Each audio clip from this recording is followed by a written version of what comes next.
पर 85। कितनी ही दीक्षा के बाद गुरु को कहते हैं, हम तो कुछ भी नहीं कर सकते, भविष्य में आप पर सब भार डालकर हम तो मुक्त हैं। इसका मतलब धोखा देना, कुछ न करने का अभिप्राय। धर्म लाभ क्या इतनी सहज और सस्ती चीज है? जैसा भाव वैसा लाभ, और मुंह से कह देने से ही क्या भार समर्पित करना हो गया? वह बहुत ही साधना सापेक्ष है। अपने अहम की बलि देकर पूर्णतः आत्मसमर्पण करना पड़ता है। 2 पैसे के रोजगार के लिए रात दिन मारे मारे फिर सकते हो, आहार निद्रा परित्याग करके खटपट कर सकते हो, और जब ज्ञान भक्ति प्राप्ति की बारी आए तो हमसे कुछ नहीं बनता। वाह, खूब मजे की बात है। दिन ब दिन, मास दर मास, साल दर साल काया मन वाणी से यथासाध्य उपासना करने से पर वस्तु प्राप्त होती है। नान्य पंथा विद्य अनाय, मुक्ति का अन्य मार्ग नहीं। नंबर 86। कोई किसी के पापों का भार नहीं ले सकता, गुरु भी नहीं।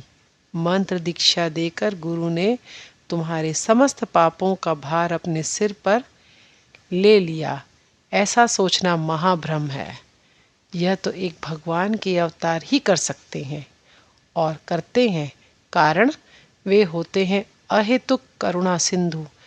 पापी तापियों के उद्धार के लिए ही वे अवतीर्ण होते हैं।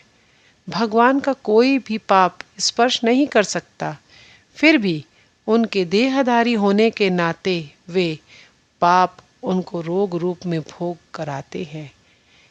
किए हुए पापों का प्रायश्चित केवल अंतःकरण से तीव्र पश्चाताप द्वारा और पाप कर्मों को सर्वथा त्याग कर साधु जीवन व्यतीत करने से ही सिद्ध होता है। ज्ञान अग्नि ही सब पापों को भस्म करती है। नंबर 87। धर्म को सभी लोग लावारिस माल समझते हैं। शास्त्र अध्ययन न करके, साधन भजन कुछ भी न करके, धार्मिक विषयों पर अपना मत या विधान देने के लिए सभी अग्रसर होते हैं। अपने को एक्सपर्ट या सर्वज्ञ ही समझते हैं। साधारण सी एक अपराविद्या आयत्त करने के लिए कितने वर्षों तक विद्वान शिक्षक के पास शिक्षा ग्रहण करनी पड़ती है, और पराविद्या प्राप्ति के लिए धर्म के सूक्ष्म अति सूक्ष्म तत्व को जीवन में प्रतिफलित करने के लिए बहु प्रयास साध्य शिक्षा दीक्षा की कोई आवश्यकता नहीं पड़ती, ऐसा सोचना पागलपन मात्र है। नंबर 88। दीक्षा लेने के कुछ समय बाद ही बहुत से व्यक्ति कहते हैं, मन स्थिर क्यों नहीं होता, ध्यान क्यों नहीं अच्छा जमता जिससे मन स्थिर हो जाए। ऐसा कुछ कर दीजिए। मन का स्थिर होना, ध्यान जमना क्या मामूली सी बात है? मन जन्म जन्मांतरों की विषय आसक्ति के संस्कार समूह के वश में होने से स्वभावतः ही बहिर्मुखी रहता है। लगातार विषय भोग ढूंढता फिरता है और उन्हीं में रस पाता है। ऐसे चंचल मन को स्थिर करने के लिए अभ्यास और वैराग्य को छोड़कर कोई सुगम पथ शॉर्टकट नहीं है।